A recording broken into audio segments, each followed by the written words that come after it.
Welcome to the Great Detectives of Old Time Radio. From Boise, Idaho, this is your host, Adam Graham. If you have a comment, email it to me, box13@greatdetectives.net.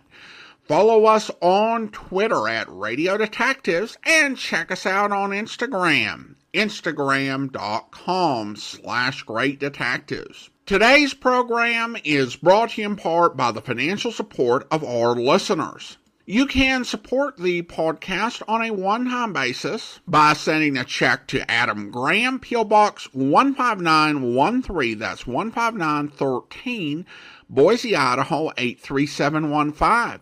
You can also become one of our ongoing Patreon supporters for as little as $2 per month by going to patreon.greatdetectives.net. Well, now it is time for this week's episode of Dragnet. The original air date, September the 24th, 1949, and the title is The Brickbat Slayer. Here's another in NBC's great parade of new shows. Ladies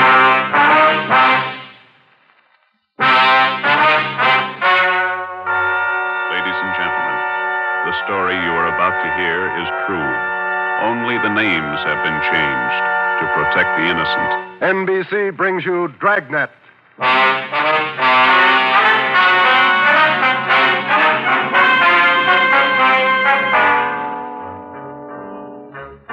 You're a detective sergeant. You're assigned to homicide. A mad killer is loose in the city. In every instance, he leaves the murder weapon behind. There are no fingerprints, no clues to the killer's identity. Your job, get him. Dragnet, the documented drama of an actual crime, investigated and solved by the men who unrelentingly stand watch on the security of your home, your family, and your life.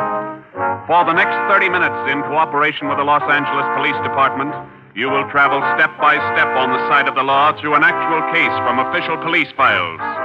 From beginning to end, from crime to punishment, Dragnet is the story of your police force in action. It was Tuesday, June 3rd. It was warm in Los Angeles. We were working the day watch out of homicide. My partner's Ben Romero. The boss is Ed Backstrand, chief of detectives. My name's Friday. I was off duty reporting back in on an emergency call. It was 3:57 a.m. when I got to the basement of the city hall. The carpool. Let's go, Friday.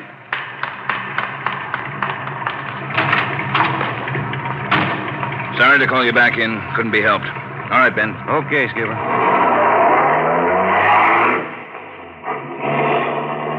What's up, Ed? Double murder. When? I don't know. Found out about it 40 minutes ago. Got any ideas? Roughly same M.O. Was that 6413 Norwich, Skipper? No, 6430. What do you mean, the same M.O.? The same guy. Brickbat killer. How many does this make? Counting tonight, 4. We got anything at all? Smudged fingerprint we can't even classify. Sounds like a smart operator. We gotta get him. If we have to shake down the city from one end to the other. Big job, Skipper. Big killer.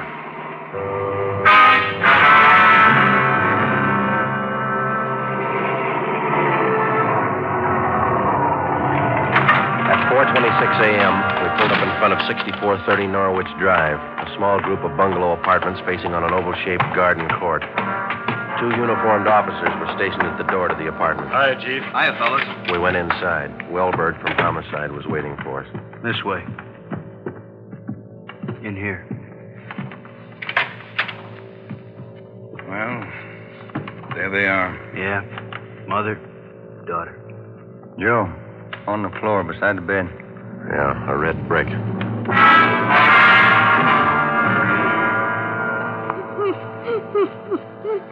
Miss Hafters, we know how you must feel about all this, but would you please try to answer a few more questions for us? Yes. All right. Poor Margaret. Miss Hafters, how long had you known Mrs. Diaz and her daughter? 9 years. This November they moved next door. I remember it so well. We got along right from the start. And as far as you know, the only close friends the mother and daughter had live right here in the apartment court? Yes. Margaret was a pretty girl, but she was no chaser, no boyfriends. Very close to her mother. The two of them very close. Did they keep any amount of valuables in the apartment? Money, jewelry, things like that? Oh, no. Mrs. Diaz and Margaret didn't have much, you know. Very modest income. They both worked. And you can think of no good reason. Oh, no.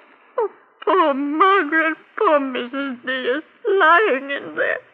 Shock. Terrible shock. Wellberg. Yes, Sergeant. Would you show Ms. Hafters back to her apartment? Sure, Sergeant. Thank you, Miss Hafters. We appreciate it. Yes, thank you. Poor Margaret. Poor Mrs. Diaz. Well, Joe? Let's check with Ed. He's back in the bedroom. Just that over there, will you? You get anything from the neighbors? The usual, Ed. No jealous boyfriends, ex-husbands, nothing like that. Boys find any evidence yet, Skipper? Well, still working on it. You got any theories? Well, we know the killings were all done by the same guy. Mm-hmm. Cuts the same pattern out of the window screen. Cuts the same pattern with a glass cutter out of the window. Reaches in and flips the lock. All right, where's that leave us? And before he gets inside, he makes sure there are only women in the house. That means he probably watches the house for a few days. Yeah. Once he gets inside, he wants only one thing, to kill. He's never taken any valuables. As far as we can tell, he's never searched for any. What kind of a man works like that? I think the guy's kill crazy. Hey, fellas, Yes, Donner? here's a break. 2 fair prints. 1 thumb, 1 forefinger. What'd you get, Pete? Only got 9 points. Not enough to go into court, but enough to make him. We'll know him when we get him. Yeah. Found the prints on the lens of the old lady's eyeglasses. Probably knocked him off the night table when he went after her. And when he was done, he put him back on the table. Yeah. Had blood on his hands, see? Yeah. That's funny, isn't it? Why would he go to the trouble of picking up the woman's glasses after he killed her? We'll ask him when we find him.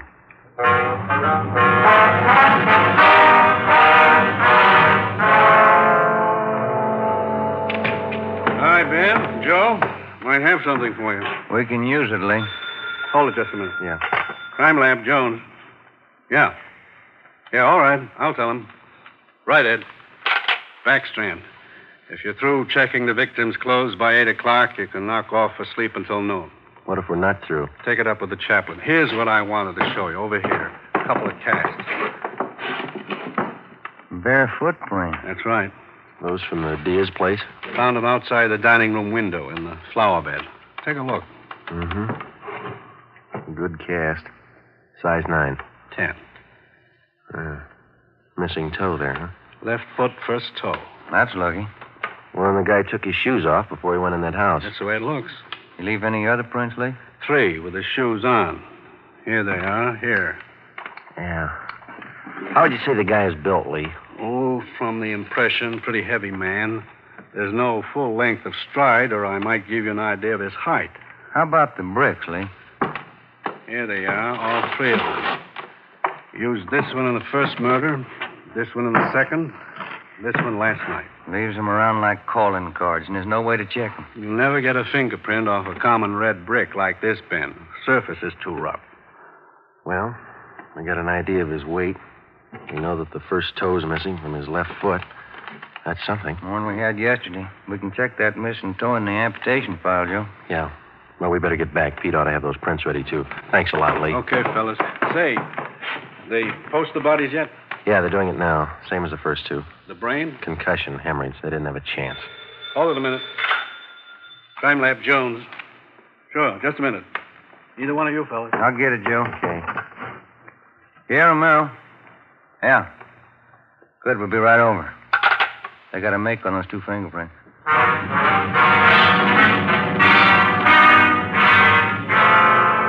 Okay, Joe.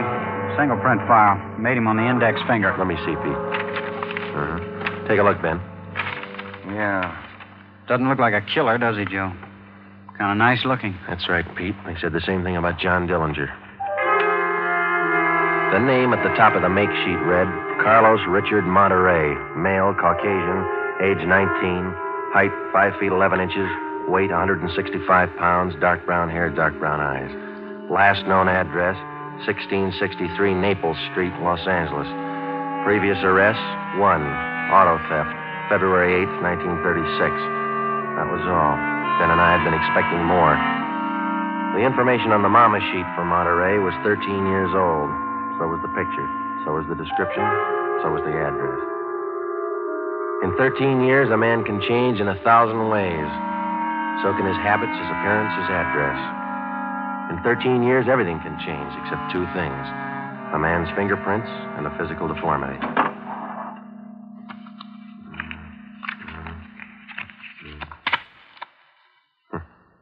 Missing toe on left foot.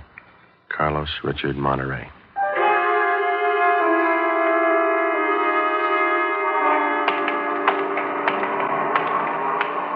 Here it is, Joe. 1663 Naples. Yeah, come on.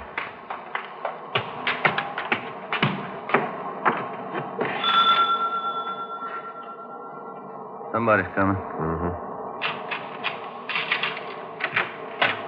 Yes?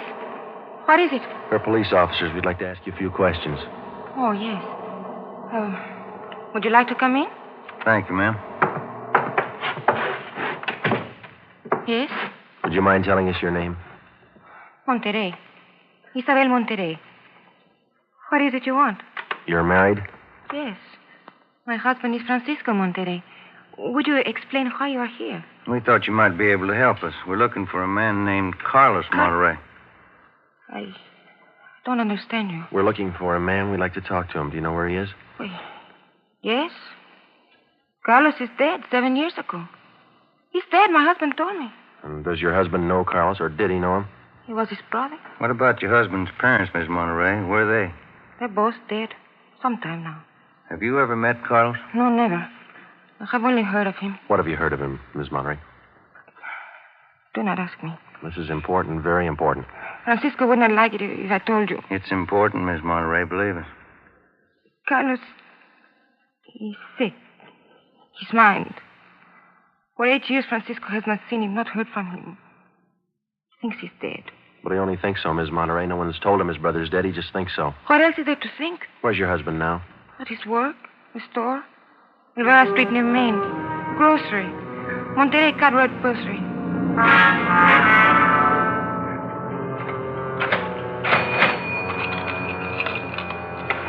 Here's your change.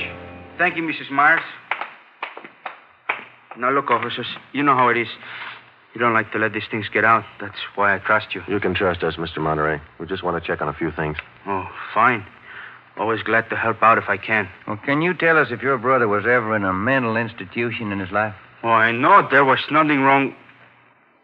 1923. Got a little bad, so Mom and Dad had to put him away for a while, just till he calmed down. I remember the day. Sometimes. Dumb, stupid kid. What did he know? Standing there by himself in the train, crying. The public nurse, stupid way he cried. What do you do? I cried, too. I was only 10, Sergeant. I saw him go. He was alone. Later on, Mr. Monterey, your brother was released from the state institution. Yeah, he was 16. And then he started running around, playing tough, carried a gun, lived by himself. He never came around. He dropped from sight about 1938. You haven't heard from him since then? Nothing. Never seen him. Do you know of anybody who might have seen him? Ooh, there was a girl he had. Anita something. On Soteo Street. Anita Martin, yeah, that's it. Soteo Street. Maybe she's seen him. Ask her. Maybe she's seen him.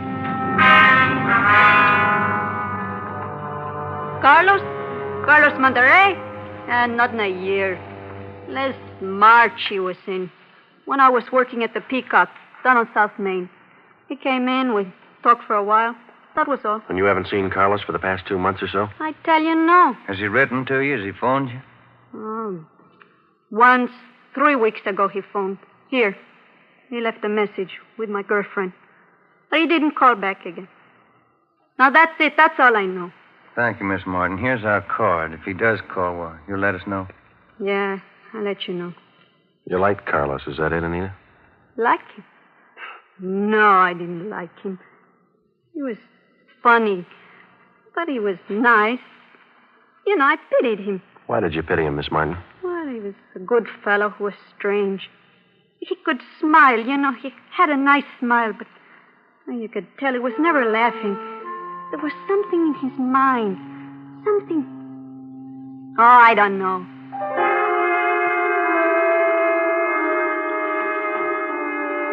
At least a year, closer to 2, I haven't seen Carlos. No letters, not a card, nothing. He was in the East the last time I heard. When was that? A year ago, January, I was in here. He sent me a calendar. Sometimes he could get along fine, very well. Other times, terrible. We couldn't keep him down. How'd he manage to stay out of jail that way, Vicente? I don't know. Sometimes he should have been in jail 5 times over. You say you don't know of anybody who might have a recent picture of Carlos, a snapshot? No. No one I can think of. Okay, Vincenti, here's our card. If you do think of somebody, let us know, will you? It'll help. Sure, glad to. If I hear of anybody. What kind of a day is it outside? Hot? Hot.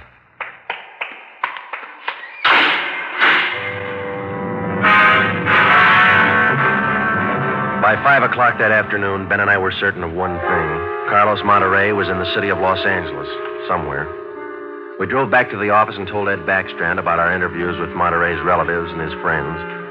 Inquiries and requests for further identification and information on him were immediately relayed to the state mental institutions. The 13-year-old picture of Monterey taken from the files was copied and distributed with a note of caution as to the age of the photograph. An APB was sent out. Stakeouts were placed at the home of Monterey's brother, at the brother's store, and at the apartment of Anita Martin. A special detail of 300 men was ordered to join the Dragnet already in operation. The details at the airport and the bus terminals were alerted, as well as the details at the Union Depot and the main post office. By 6 o'clock that night, almost 1,000 men were actively working at the job of tracking down Carlos Monterey. At 6:30 p.m., Ben and I drew a 4-hour relief period. We drove out to Ben's place, and his wife fixed us some dinner. At 10:30 that night, we reported into the office, picked up Ed Backstrand, and we drove out to join the manhunt. Unit 32R on the corner of South Flower and Loomis, the 390W, KMA 367. Unit 12A, code 1. 66A and 864 Wall Street. See the man about a 507, KMA 367. Unit 42, 5430 East Grand, apartment King, 311, KMA 367. We cruised with the Dragnet operation until 5 o'clock that morning. Ben and I took turns driving. Actually, the tremendous job of scouring 500 square miles of city for one man was only beginning. Unless there was an unexpected break, the search for Carlos Monterey could wear on for weeks. It did. Night after night, the manhunt went on, and day after day. There was no break. 16 days later, on a Sunday night, I went to bed early. I read a while, and then I turned off the lamp and went to sleep.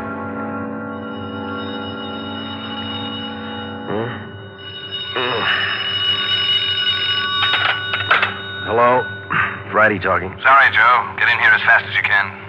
What's the matter? That girl Monterey knew. The one you talked to? Yeah? She left her apartment, went to her girlfriend's. Yeah? She's dead.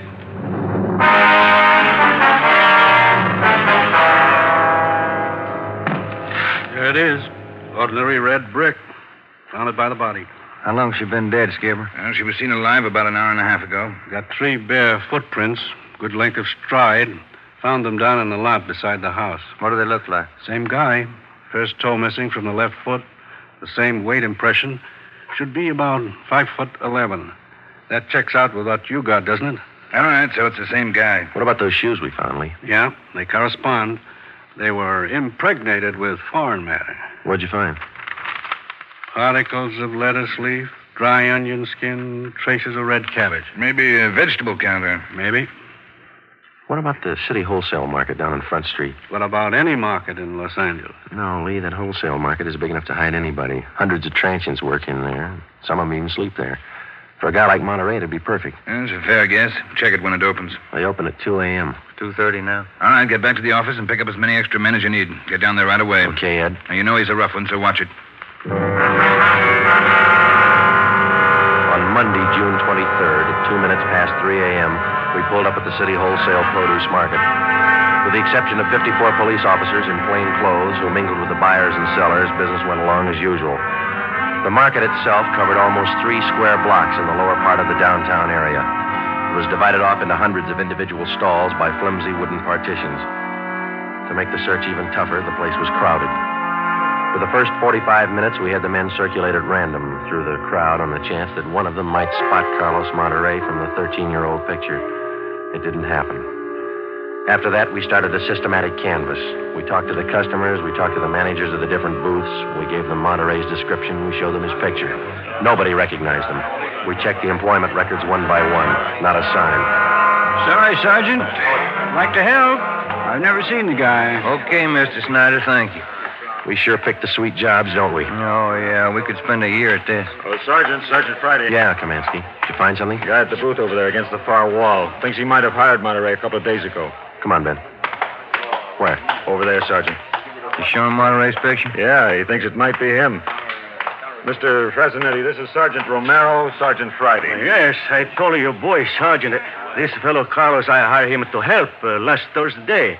Big rush for me now, so I hired him. You sure he's the man? In the picture? I think so. A little older, maybe.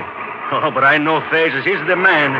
You're looking for him? You say you hired this man last Thursday? That's right. It's a big rush for me now in the morning. I hired him Thursday. He worked Thursday, Friday, Saturday. But he don't show up this morning, so I got no use. Too many men to pick from. He don't show up, I let him go. What kind of work did he do for you? Same as he did for Schiller down there. Heavy work. Moving the stores, cleaning up. What kind of produce does Schiller handle, Mr. Frasinetti? Fancy, very fancy vegetables. Choice. New potatoes, expensive red onions. Schiller sells to the big hotels. Does Schiller handle brown onions, Mr. Frasinetti? Oh, only the best. Big dealer at Schiller. Sells it to the big hotels. How long has this Carlos been working around the market? Oh, I don't know. It's just like the rest. First he worked for me, then Largo Massini, then Schiller. Hey, why are you looking so hard for him? He stole something? He murdered somebody. Him? Mamma mia, murder? Do you have any idea where Carlos lives? Oh, me? No. And if he comes back here, I tell him to get out. I got nothing to do with this trouble. No, you'll tell him nothing, Mr. Frasinetti. Here's our card. If you see Monterey again, call us. Say nothing to him. Oh, sure. I remember. Joe, call the chief at the office, will you? Message just came in. Thanks, Hal. Come on, Ben. Yeah, there's a phone booth. See? No, I don't. Where? Straight ahead, little left. Oh, yeah. You got a nickel? Let's see. Oh, yeah. Yeah, there you are.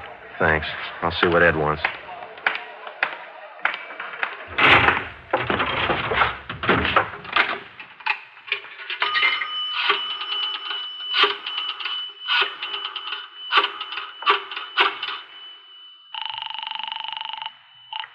City Hall. 2511. 2511.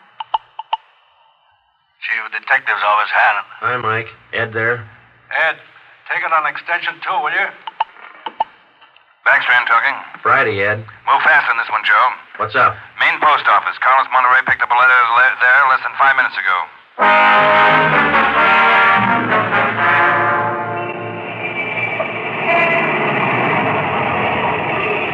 Come on, Ben. There's Ed over there with Webb. Yeah. Traffic short jammed up around here. Hi, Ed. Friday, Romero. You all set, Wellberg? All set, Chief. Spring Street to San Pedro. Sunset the first. Got it covered. Good. What's the story? Post office detail tipped us off. 5 minutes after 8, a man answering Carlos Monterey's description picked up a letter at the general delivery window. That was 16 minutes ago. Who spotted him? Sam Lane. Got a look at him just as he was leaving the window. Called to him to stop, but Monterey ran. Lane called me, and we threw a net over the area for 6 blocks around. And Monterey's still somewhere inside this area? I don't know how he could have gotten out. What's next? Well, I'll give him an hour to break for it. After that, we start a house-to-house search of the whole area. Stop all pedestrian and vehicular traffic for identification. You're going to jam up the depot traffic. That's cheaper than murder, Romero. Get going. The first hour we counted off in 5-minute segments. Like Backstrand, we felt close enough to Monterey to touch him. But he still wasn't there. The north and south ends of the blockade started to move in, slowly. Searching every store, every house, every conceivable place where a man might hide out. In the meantime, Ben and I worked the Spring Street side of the blockade, watching the faces of the pedestrians as they came through one by one, examining all vehicles and their drivers. The morning wore on, the sun came out, and it started to get warm. By 11 o'clock that morning, Monterey still had not been found. The temperature was 93 in Los Angeles. It was still climbing. The search went on. At 10 minutes past 2 p.m., Backstrand made the round. How's it look, Skipper? Not good. Going slow. How much longer you figure? I don't know. It'll go to after dark, that's sure. District down here is like a rat's nest. Yeah. Nothing? Nothing. But he's someplace inside this blockade. He's got to be. Any chance of getting relief for the men in our squad? Some of them been working straight through since yesterday. I'll see. Check with me around 5 this afternoon. Thank you, Skipper. Keep a sharp lookout. One slip. That's all it takes. The search went on. At 3 o'clock that afternoon, the temperature was 95. We sweltered and we waited. At 3:45, Backstrand sent a squad of men into the Union Depot to search it from top to bottom. There was one false alarm when one of the men thought he saw Monterey slipping out a side door into a taxi. He turned out to be a train conductor. At 25 minutes past 4, Backstrand passed along the order to our detail to start moving in, house by house. It was a tedious job, and it went slow. The men were tired. At 5:30, the relief squad showed up. Ben and I stayed on. After another 2 hours of house-to-house searching, the trap was narrowed down to a 3-square-block area, a single block wide and 3 blocks long. It started to get dark. Backstrand ordered out batteries of floodlights. By 8 p.m., the cordon closed in around the last 2 square blocks. Lines are all set, Skipper. Ready to move. Good. What do you think? We'll know pretty soon, one way or the other. Frank, keep that traffic moving. All right, you two, get going. See you later, Skipper. Joe, let's take a look in here. Okay. Sure is an old building. Yeah. Where'd Kamansky go? I don't know. He's here a minute ago. Oh, wait. There's his flashlight. It's down the end of the corridor there. He's signaling. Yeah, come on. Kamansky? Yeah. Down below, Sergeant, in the basement. Come on. Monterey? He's been there, I think. Here, this way. Where? Over here. Now, watch the step. The light's bad. Here he is. Says he's the janitor. Oh, my head. He's been slugged. All right, come on. How'd it happen? Can you tell us? Yeah, a big man hit me. I came down to empty the baskets. He hit me and ran. Ran over to the new building. The new building? Is that the one next door? Yeah, just a few minutes ago. Nobody's come out of this building for the past half hour. Every door in the place is guarded. No, not the doors. He went through the tunnel. I saw him. Over there's the tunnel. I'll take a look, Joe. Yeah, the tunnel connects the 2 basements. Same company, old building, new building. The tunnel connects the basements. Joe, come on. Yeah. Kamansky, get out to Backstrand. Tell him what's happened. Right, Sergeant. And call an ambulance. Right. All right, Ben. Through the tunnel. Watch where you're going. The light's bad. Yeah, it is. That a door up ahead there? Yeah, I think so. Yeah. Let's go. Good. There's a stairway. Come on.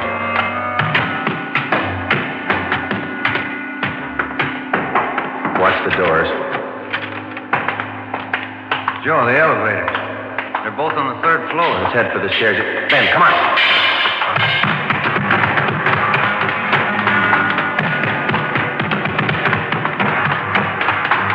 One more floor. Yeah, right.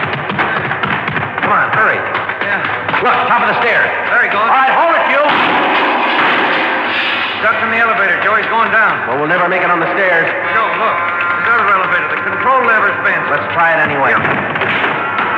All right, kick the control lever. Kick it, Ben. That's good.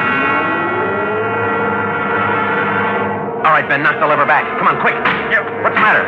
Joe, it's jammed. We're going past. All right, let's kick it. Here. There, that does it. Can you reach the door control? Wait just a minute. I'll see. Yeah. Okay. Well, he's still in the building. Both elevators are here now. Yeah. Down the hall, Ben. The office on the left, I think. Yeah. Okay, here we are. All right, keep clear of the door. All right, Monterey, put on that gun and come on out. I'll kill you! I'll kill all of you! All of you! Okay, Joe, let's take it. Watch it, Ben. He's throwing everything he can get his hands on. I'll kill you! Come on! Come on! I'll kill you! Get away! Come on, you! All right, Monterey. Come on, you. Hurry up! Hurry, will you? Okay, Ben, take him. Yep.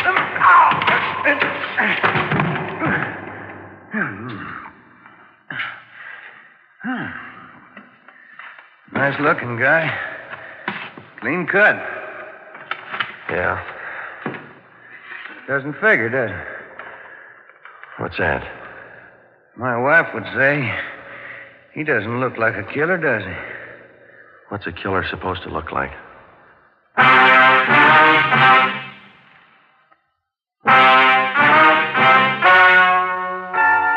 story you have just heard is true.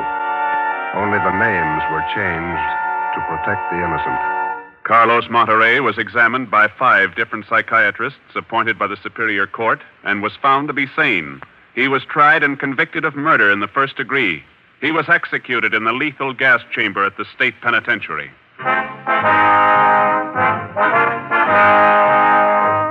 You have just heard the 17th in a new series of authentic cases from official files. Technical advice for Dragnet comes from the office of W.A. Wharton, Acting Chief of Police, Los Angeles Police Department.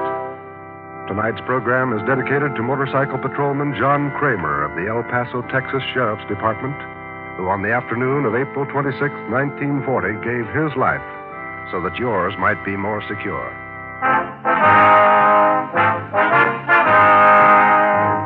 Dragnet came to you from Los Angeles.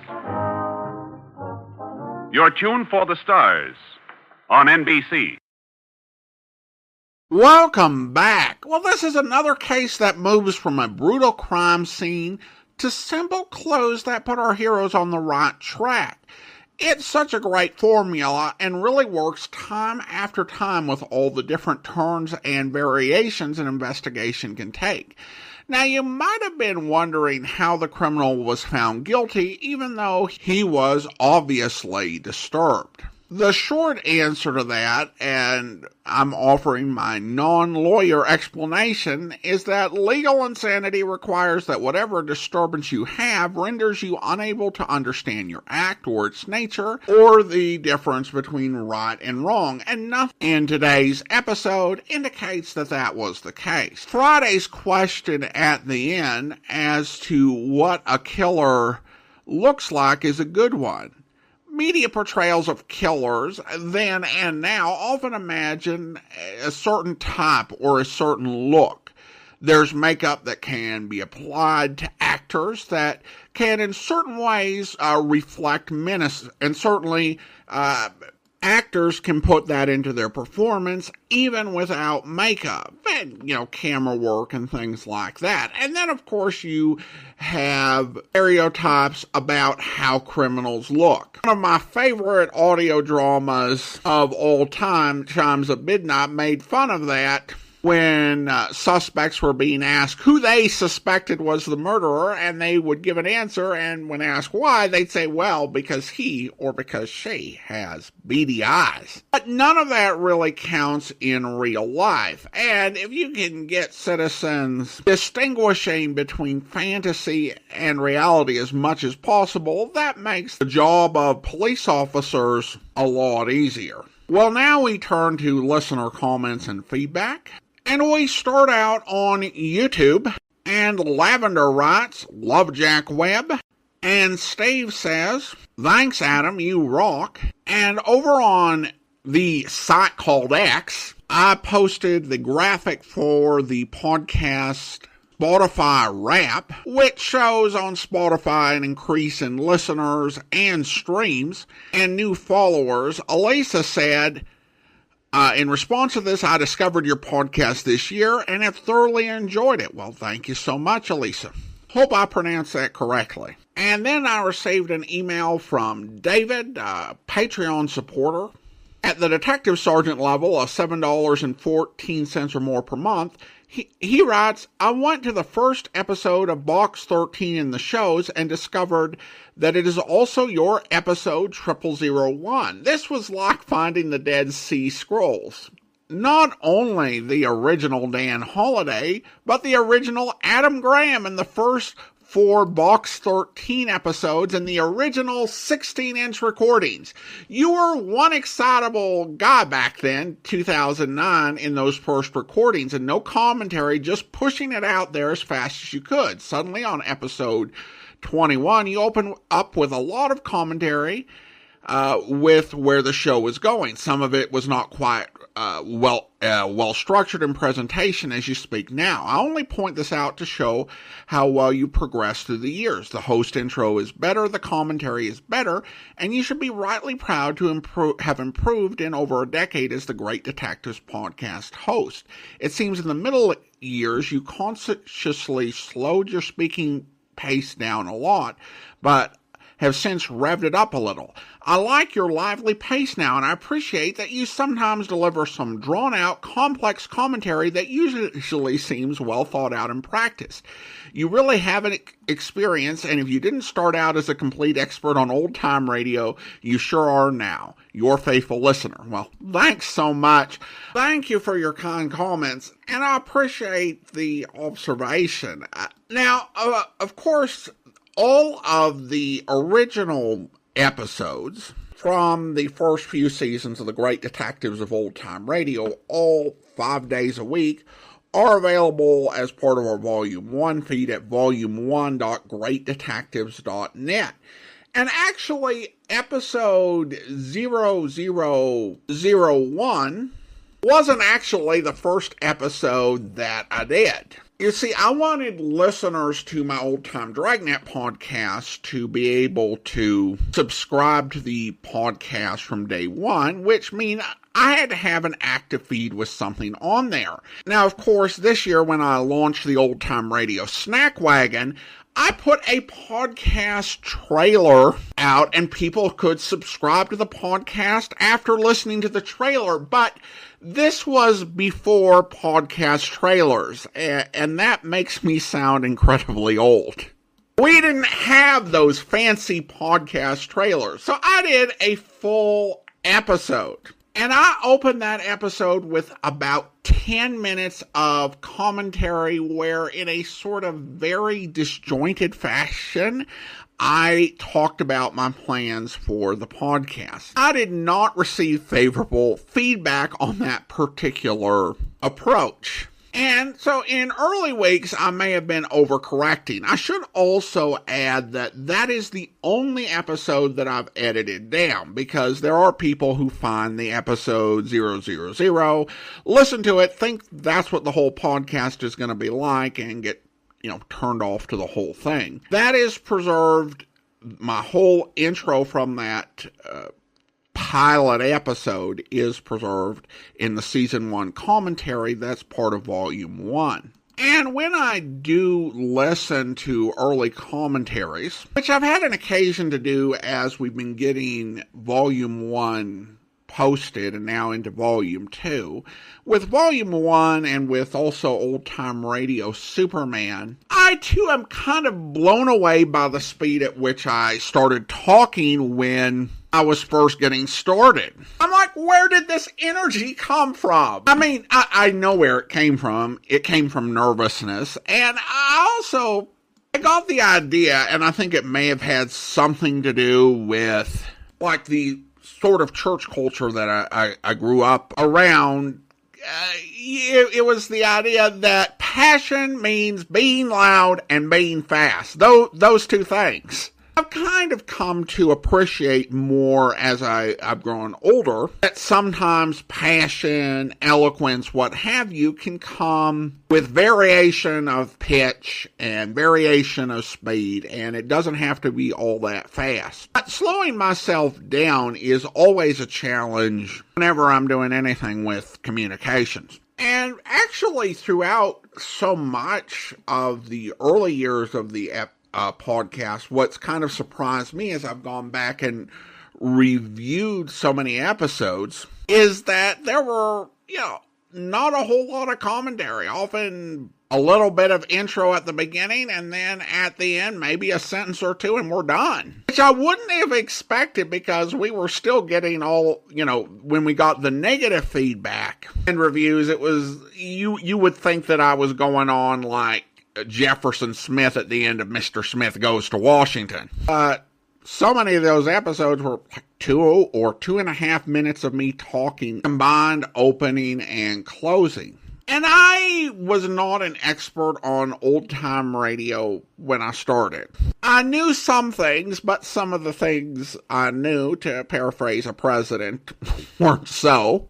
I don't know if you could start out today with a podcast knowing as little about the topic when I started out as I did. So I'm really grateful for the time that I got into this, the mid to late 2000s, with not only Great Detectives, but the old-time Dragnet show and the old-time Radio Superman show.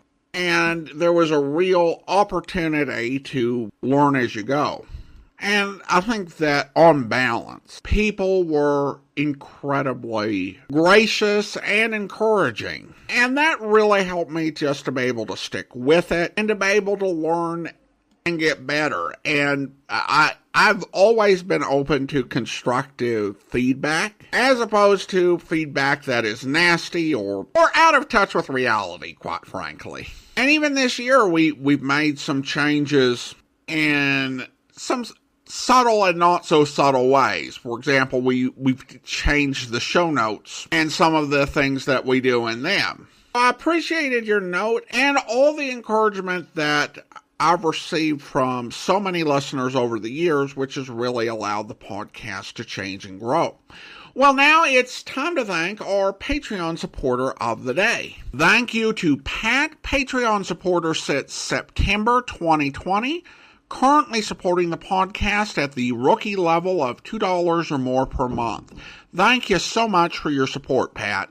And that will do it for today. If you are enjoying the podcast, please follow us using your favorite podcast software. And if you're listening to the podcast on YouTube, be sure to subscribe to the channel, like the video, and click the notification bell, along with leaving a comment if you like.